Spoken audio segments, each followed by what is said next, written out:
ఇంతకుముందు అంటే మన విదేశాలకు వెళ్ళి ప్లాస్టిక్ సర్జరీస్ అంటేనే అక్కడ ప్రాముఖ్యత ఎక్కువ ఉంది కాబట్టి అక్కడికి వెళ్ళి చేయించుకునేవాళ్ళు.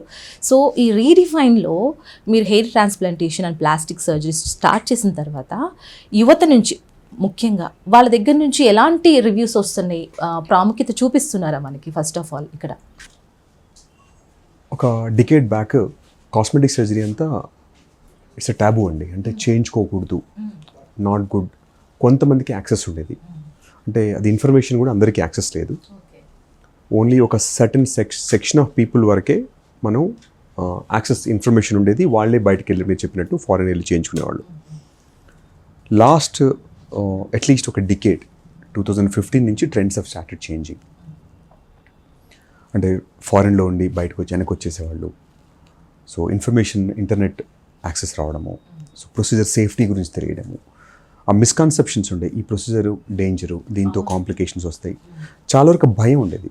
నౌ ఆ ఫియర్ ఫ్యాక్టర్ పోవడం వల్ల తర్వాత ఇక్కడ కూడా number of surgeons, technology improve అయ్యి మనోళ్ళు కూడా foreign trained on par with rest of the globe. ఇప్పుడు మీరు యూఎస్లో, యూరోప్లో, దుబాయ్లో or rest of the world ఎక్కడ ప్రొసీజర్ అన్నీ కూడా almost on par with them.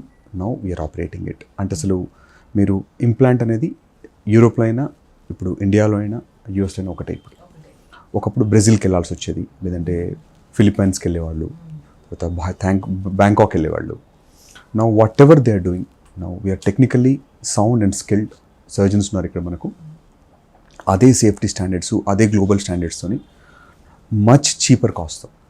And రేపు కాంప్లికేషన్ అయిన తర్వాత మళ్ళీ అందరూ మనం కాంప్లికేషన్ పోలేము. సో యంగర్ జనరేషన్కి they are opened up.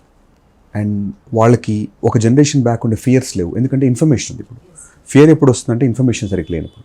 So అది లేనందువల్ల దే ఆర్ కమింగ్ ఓపెన్లీ. వాళ్ళకి ఏమైనా డౌట్స్ ఉన్నా they discuss it out front, discuss చేస్తారు. దీని షెల్ఫ్ లైఫ్ ఎంత, ఒక ఇంప్లాంట్ పెట్టేటప్పుడు ఎన్ని రోజులు ఉంటుంది, ఎప్పుడు చేంజ్ చేసుకోవాలి, ఆ ఓపెన్నెస్తో వాళ్ళు క్లియర్గా వస్తున్నారు. కాబట్టి సర్జన్ జాబ్ ఈజీ, మనం కన్విన్స్ చేయాల్సిన అవసరం లేదు.